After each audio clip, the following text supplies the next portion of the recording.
Have you ever had an important task sitting right in front of you and somehow ended up cleaning your room, checking your phone, watching random videos, or researching something completely unrelated instead?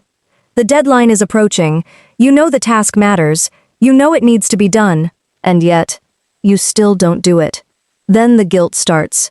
You tell yourself, I need better discipline, I need better time management, I just need to stop being lazy. But what if procrastination isn't actually about time management at all?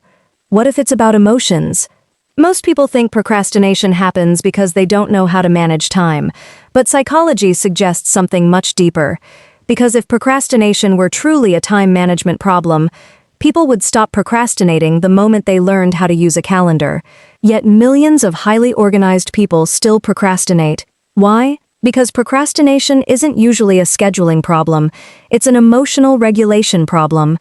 At its core, procrastination is often an attempt to avoid uncomfortable feelings, stress, fear, anxiety, self-doubt, overwhelm, perfectionism. When a task triggers one of these emotions, your brain looks for relief. And the fastest way to find relief? Avoid the task, at least temporarily.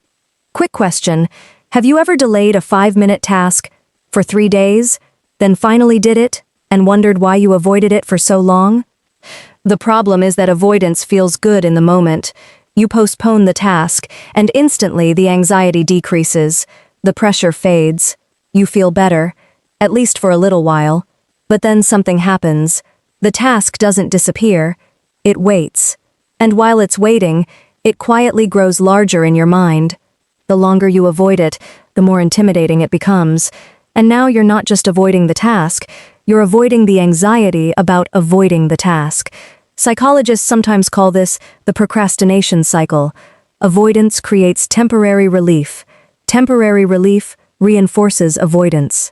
And before long, you've trained your brain to escape discomfort instead of facing it. What's fascinating is that some of the biggest procrastinators aren't lazy at all. They're perfectionists. They care deeply about doing well. So deeply, in fact, that starting feels risky, because once they begin, their work can be judged, evaluated, criticized, or fail to meet their own expectations, and sometimes avoiding the task feels safer than confronting the possibility of imperfection. So if procrastination is an emotional problem, what's the solution? The first step is stopping the battle with motivation. Most people wait until they feel ready, but readiness is often a feeling that arrives after action, not before it. Second, make the task smaller. Not smaller in importance, smaller in emotional resistance. Instead of, finish the report. Try, write 1 sentence. Instead of, clean the entire house. Try, put away 5 items. The goal is to reduce the emotional barrier to starting. And finally, learn to tolerate discomfort. Because the opposite of procrastination isn't productivity, it's emotional resilience, the ability to sit with uncertainty, fear, boredom, or imperfection without immediately escaping them. The people who overcome procrastination aren't necessarily more disciplined, they're often better at managing the emotions that make procrastination appealing in the first place. So the next time you find yourself procrastinating, try asking a different question. Instead of, how can I manage my time better?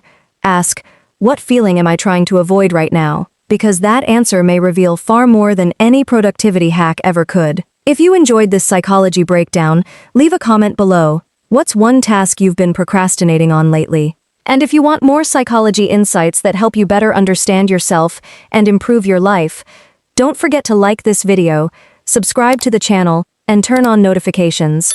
Thanks for watching, and I'll see you in the next video.